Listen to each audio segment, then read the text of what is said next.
The year was 1983. President Ronald Reagan proposed the Star Wars initiative. Mario Brothers was just released in arcades. Rent was $330 a month. A Ford Mustang cost $6,500. A gallon of gas was 96 cents, and you could buy a brand new Timex Sinclair color computer for just $179.99. It was fall in Chicago, October 13. The setting was Soldier Field, the stadium that the NFL Chicago Bears had just started playing at in 1971. 14 cars were lined up for a very unusual race, the race to make the first commercial cell phone call ever in the history of the world. One man won that race, and he placed a call from Soldier Field in Chicago to the granddaughter of Alexander Graham Bell in Germany. This is his story, along with the story of the engineer who helped make it all happen. What would it be like to be the very first person in the entire world to use a new technology that would end up utterly revolutionizing everything? Hello and welcome to Tech First. My name is John Koetsier. Today is a super special day for Tech First. We're literally going to speak to the first person who ever made a cellular phone call. The very first cell customer in the world was a car phone, of course, and he still has that phone, by the way. We're also going to chat with an engineer who helped build and commercialize that very first cell phone service. Joining us are David Meilahn, the very first cellular customer, and Stuart Tararone, who grew up taking phones apart and eventually built and launched AT&T's global first cell phone service. Welcome, David. Welcome, Stuart. Thank you. Thank you. Good to be here. Good to be here as well. Thank you guys so much. I got to say, the average age of Tech First guests just rose a little bit. Well, you see, we don't want to talk about that, but I guess it must have. My friend, you were building cellular networks in the 1970s, so you're not 25 anymore. But I guess not. Maybe not. David, I want to start with you. How did this come about? What happened? Did you see an ad in a paper? Did somebody talk to you? How did you learn about this opportunity? Well, it all started with the theft of a car. My car stolen. And for business, I had a radio telephone, a good old-fashioned radio telephone, which is very expensive to buy and very expensive to pay for minutes, and not the easiest thing in the world to use, but it was extremely efficient, all things considered. So my car got stolen in the 1983, and I bought a new car. I immediately wanted to get a phone because I really missed it. So I went in to purchase one, and they said, we can do one of two things. You can do a radio phone again, or you can get what's called a cellular phone, which I had never heard the word before, actually. And that's a brand new system that's going to be coming up, and they're hoping to put it online in the next 3 months. So this is the middle of the summer of 83. So I made the decision that I'd rather be more on the cutting edge than on the back end of an old system. So I said, I will do that. They said, well, then install the equipment. It'll sit in your car for 3 months, and then we'll turn the system on. And I said, well, we'll see if it happens in 3 months, knowing what normally happens. Unbelievably, within about a month or two, they called and said, how would you like to participate in the kickoff of the cellular system? We happen to be the first place that this is going to be kicked off for the nation. And I jumped at it because it sounded like a lot of fun. He said, we're going to have it at Soldier Field, which is perfect because I lived in Burnham Harbor on a boat in Chicago, which they share the same parking lot with Soldier Field. Nice. So I could literally walk to the event, so to speak. So anyway, so on the day of the event, it just so happened that it was my birthday, October 13th. So that gave me like a doubly blessed day. Wow. The result was that they ended up having a race with I believe it was 14 cars in order to kick off the first official cell phone call. The race had the 14 cars lined up side by side, and they also had the technicians. Each technician that actually installed the equipment in each person's car was lined up to run a 50-yard dash. When they ran the 50-yard dash, they had to get the keys from the owner of the car, unlock the trunk, and put in the final chip I'm calling it a chip. I'm probably mislabeling it, that activated the system. And though it was a cell phone, it wasn't like a cell phone of today. It was a big box, just like a radio telephone in the trunk of your car that powered I kept calling it a princess phone, but a little phone in the car. Yeah. So my technician lines up and he says, "Dave, I've got some bad news and some good news." What's the bad news? The bad news was I'm going to be the last guy to the car. He was in his mid-30s, so he's an old man for technicians, and all the rest were young 20-year-olds. And he said, "But I'm going to have the chip in first. I'll be the first one to install it." And then he held up the chip, and I believe Stu's going to correct me probably. I believe that it had about 20 prongs on it, and they were about 3/4 inch each. He said they are going to bend them, and they're going to make it impossible to get it in efficient. Was this a SIM card, the very first SIM card?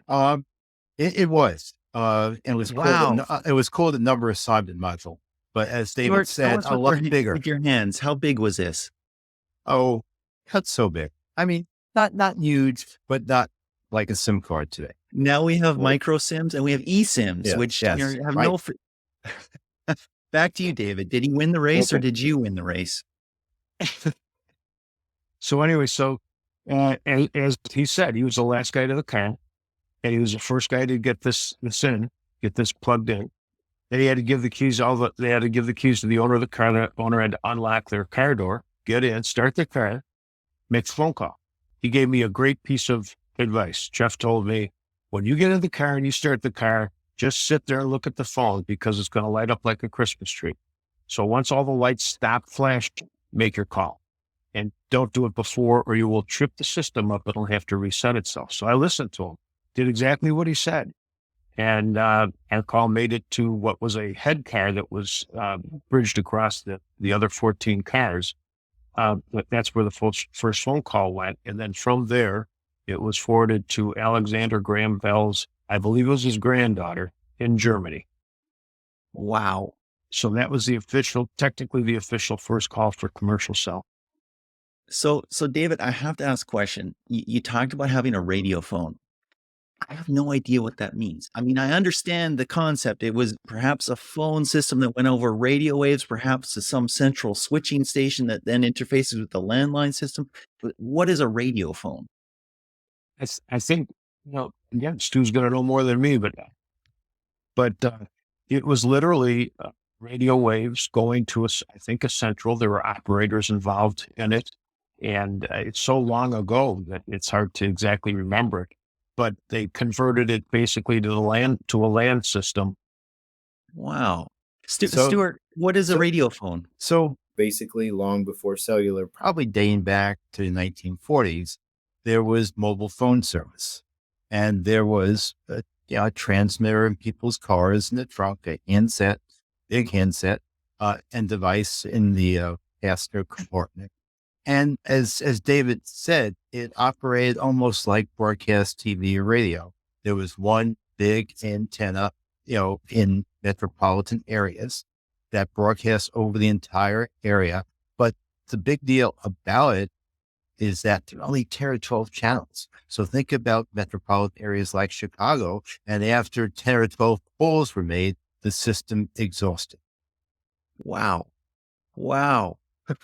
Okay. So would they, David, if you tried to make a call on your radio telephone before you had the cellular call, before you had the cellular phone, then, would it sometimes just fail because the channel was occupied, or would you talk over somebody like a party line? Well, it probably had some of the characteristics of a party line from the standpoint that it had limited use, but it wasn't so limited that it was a frustration.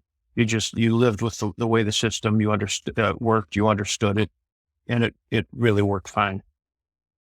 So I want to stick with you, David. We're going to go to Stuart in a moment and talk about the technology, the process, building the project, coming up with it, all that stuff. But David, did you have a sense at this point that you were doing something that was world changing, that was revolutionary, that would literally culminate in what we have these days, these tiny little devices in our hand, doesn't have to be in a trunk of a car?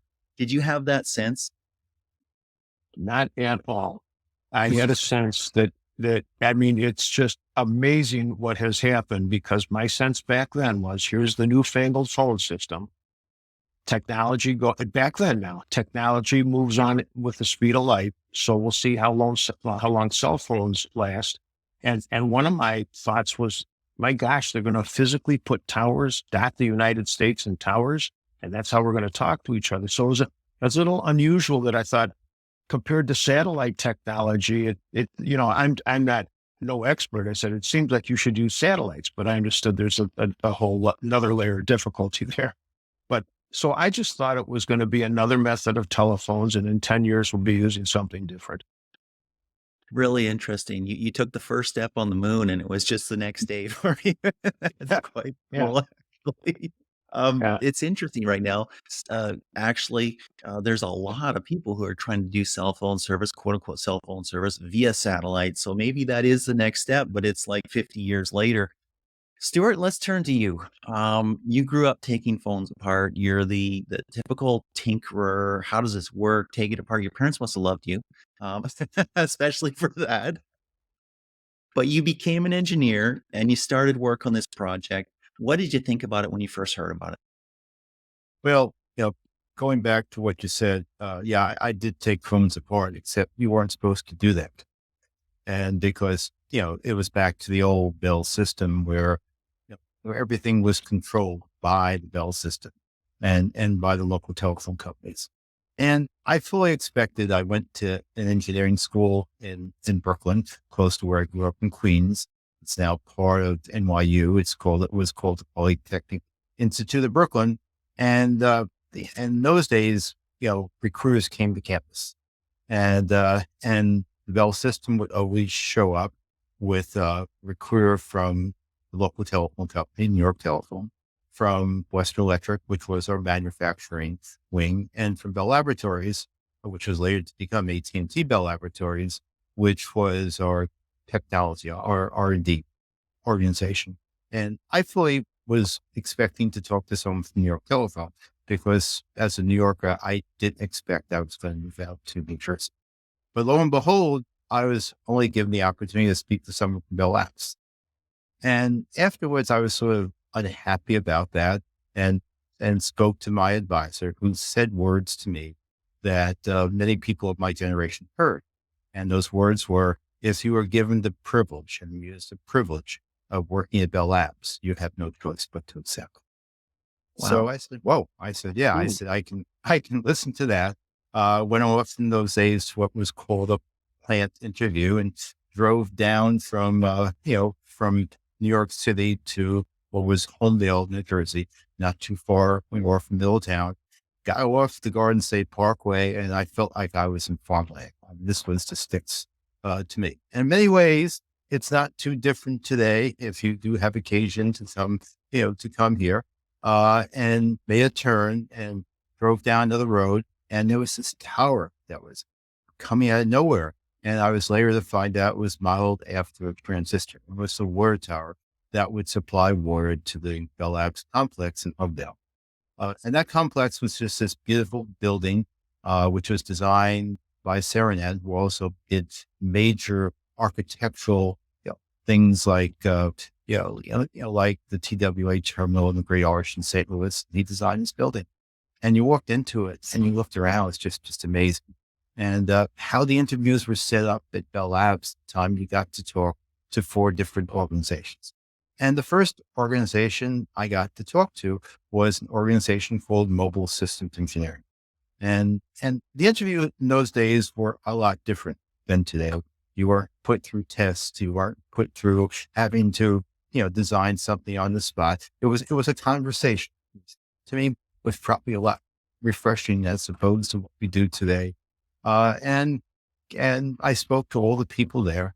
And when I got done, the last person I spoke to, a gentleman by name Joel Engel, who said to me, now you got to talk to 3 other organizations, and left this subliminal message in my head.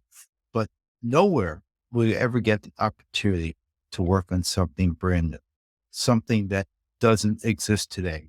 And he held up a book, which I can't find my copy of it, was the technical report that AT&T presented to the FCC and what they would do if they were given the opportunity to create a new cellular communication system. He said, this doesn't exist.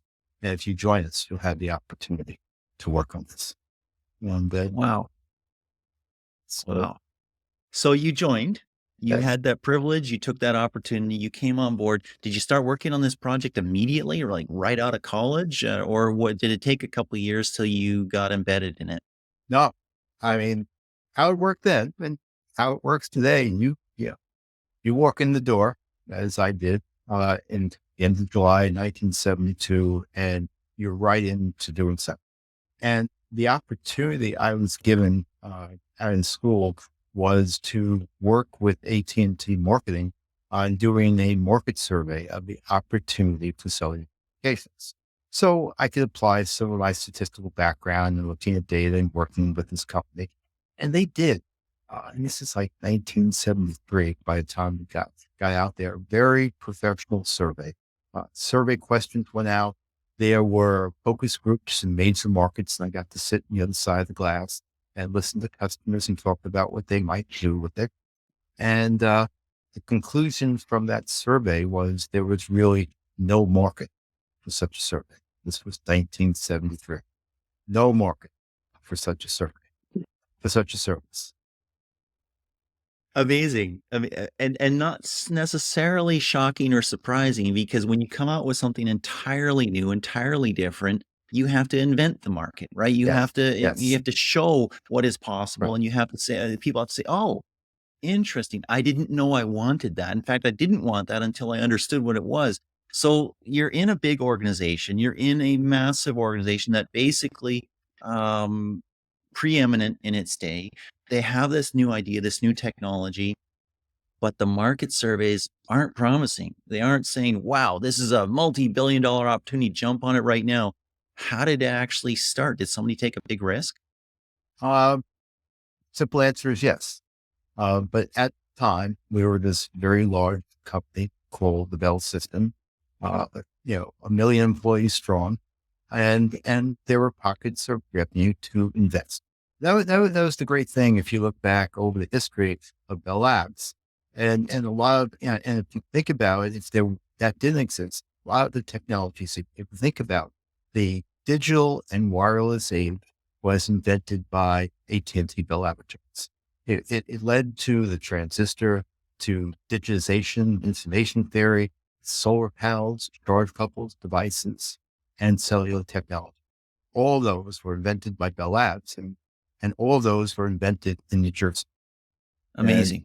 and so there was this thought, what would need to be done and investment for put in place. Think of the transistor, which is the basis of everything. Millions of transistors in this device today, but that technology that was created by AT&T was given to the larger industry to build on and use. Think about what was the big first thing transistors were used for? Transistor radios that came out in the 1950s. Yeah. Okay, so you're working there, you're bringing out this technology, you're about to launch it. David is unaware at this point, but you're starting to work with the network and the installers and everything like that. Talk about the technology. What kind of? I came on to using a mobile phone when we had 3G, Right. um, and then LTE was a big deal, right? Which is essentially 4G, I believe, and now 5G is the thing, right? So give us a sense of where the technology fits on that scale. So, so I go back to what David and I talked about, the concept of one big transistor. The big underlying concept of cellular was to be able to use low power transistors and take the frequency. Frequency spectrum is a scarce commodity. It's a scarce commodity back in those days, scarce commodity today. But able to reuse that many times. If you're broadcasting at low, at low power, you can reuse that. And that's the whole basis of cellular technology. And this concept was brought forth by two people, Doug Ring and W. Ray Young, back in the 40s. They actually wrote a paper, that talked about this. And Ray Young actually became my first department head at Bell Labs when I started. But he went back to the 40s with some about. So you have this concept, and how do you implement this concept? And back in those days, the cell sites, we called them base stations, we were putting cell sites to provide the signal. You needed a smart controller, a central controller, and Bell Labs had invented electronic switching. Came out in the 60s to be able to have stored program controls, control switching machine. And the other element of it was a device with cords. But one of the big deal things that just happened as I joined, talk about enabling technologies, is the microcomputer was born by Intel. Without that, none of this would have been possible, because that was the enabling technology, the game changer that made us possible to develop and deploy the system. Talk a little more detail over what the innovation was in cellular networks that we heard David talk about. He had a radio telephone, and you said, hey, you could get like 10 or 12 conversations going at the same time, and then you were out of spectrum. You're out of bandwidth.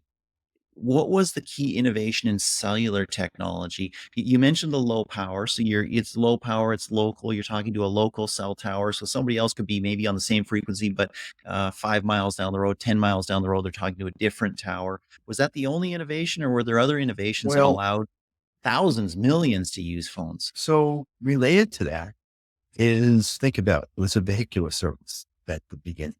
And as cars drove around the city, you had to track where those cars were, and to be able to recognize that they were driving at an area that they were in and needed to be served by a cell site from another cell site.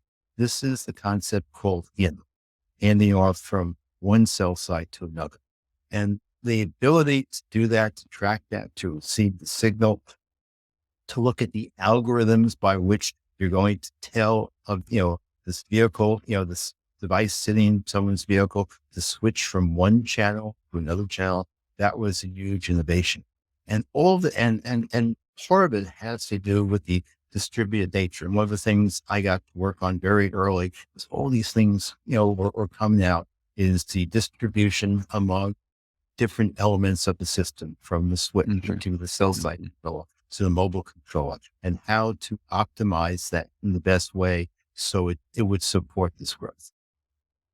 So landline phones were analog. The signal was, transmitted as analog and recreated as sound in somebody else's ear. Were the first cell phones digital? Did you send the voice digitally? No, because again, let's sort of roll back the clock, 70s, just based, upon what you said. It was analog voice. But behind that was a whole digital logical processing that went through, with commands coming from the switch, coming from the cell site, to direct the mobile what to do. So you had this, voice analog, and you had the control structure, which was all digital. Is that control structure what opened the door for SMS, for texting? Um, we're talking many years later. Yes. We're talking many years later. So I'm not sure I would say that. Yeah, it was that basis, but by the time texting came around, I think we were into 3G. Yes. When it came Okay. around, and lots of changes from 1G to 2G to 3G. So that was all brand. Would you have characterized the transmission speeds or the transmission technology in the first days that David had his cellular car phone as 1G? Yes, it was Okay. it was 1G, but the quality of it, the voice quality, because we're talking about someone's vehicle with a high power transmitter, in the trunk, it was exceptional. Interesting. It was as good. Well, David can provide the It feedback was, on this. It was good as a landline. it was crystal clear. It was excellent. Wow. So it was better in some ways than what we have now. I mean, certainly in the days of 3G, voice quality wasn't amazing. Right. Maybe 4G as well. Huh. Well, That's see, interesting. and we knew it at the time because, think about it. Uh, this is a low power. This is low power. And you just could not get the same quality that you could with a high power transmitter in someone's car and Yeah. a similar receiver. Yeah. Yeah. So, David, you were in at the very beginning of a revolution. Did you keep upgrading? Did you stay on the cutting edge? And you still have that phone today, right? You still own that first Oh, phone? yeah, I actually, there was an event, I think it's about 10 years after 1983, after that went on. And my apologies. It's all Just good. everybody Phone, what can you do? let me, it's a new phone system too. I got to find how to, I think if you hit it with a there. hammer, then it will Yeah. stop. That would That's work. a necessary device. Those darn landlines. Anyways, about 10 years after the cell phone started being used commercially in 1983, they went to the digital, and they had an event to go to digital, and they dragged me out for this next event, and I actually consigned my phone as a donation to the Museum of Science and Industry. So I still have a car that the phone call was made in, but the equipment is now at the Museum of Science and Industry in Chicago. Amazing. Yeah. Amazing. What was the car, by the way? It was a 1983 Mercedes Benz 380 SL. One little Nice. car to run around in Nice. now. Not as easy to Nice. get it into as when I Well, you may have tougher. been a little bigger. Excellent. David, as you look back, so you talked about at the time, you didn't have the sense that this was revolutionary, that you were the first person to make a cellular phone call, that this would take over the planet, like literally. But as you look back and as you use your mobile phone today, what's it mean to you? I think it's amazing how it started, what the average person thought about it, and the different, I'll call them milestones as, for the user. And whereas it was an instrument for business basically only, or the wealthy, it has over the years progressed to, bag phones, the brick phone, then a handheld cell phone, flip phones, and then all of a sudden they became smartphones. And the actual phone call part of a telephone is not necessarily the most important piece. It's that everybody's glued to their smartphone, and it's able to be bought by everybody in the world. It does not have to be only for the business or the people who can afford it. Everybody can afford a cell phone, and they use them like crazy, right? Amazing. Amazing. Stuart, maybe some closing remarks from you because you're still working at AT&T. Amazingly, I'm not going to ask your age, but you're no spring chicken. This has been the work of your life, in a lot of sense, and I'm sure you've done a million other things as well. But is this the biggest thing that you've done in your career? Is launch this and being part of this? Most definitely. So talking about first cell phones, this was one of the very first cellular phones that existed. This was the control unit that went into those vehicles. I've had this with me all these years, and it really was to come out of school. A lot of people don't have this opportunity to come out of school and back to what I said earlier, to work on something brand new that didn't exist, that people questioned the market for. And then here we are today, the proliferation that's occurred with going from here to here. I mean, sort of what a huge transition. And yes, I've got to work on lots of exciting things, in my career, from there to personal computers to LANs and WANs, and today involved with, as we look at our network, it's to virtualize our network, and, working on, today tools to improve how we develop software, platform engineering, and even got to work on one of the first internet banking applications. But there would be nothing like what I got to work on my first 10 years with Tel. Amazing.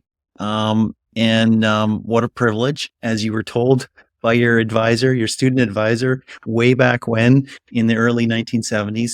And I have to echo that today. What a privilege to chat with you, David. And what a privilege to chat with you, Stuart. I thank you for your time and thank you for sharing your story.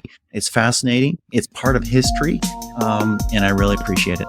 Thank you so much. Thank you. Good to see you, Thank you David. for having Thank me. you. Thank you. Good to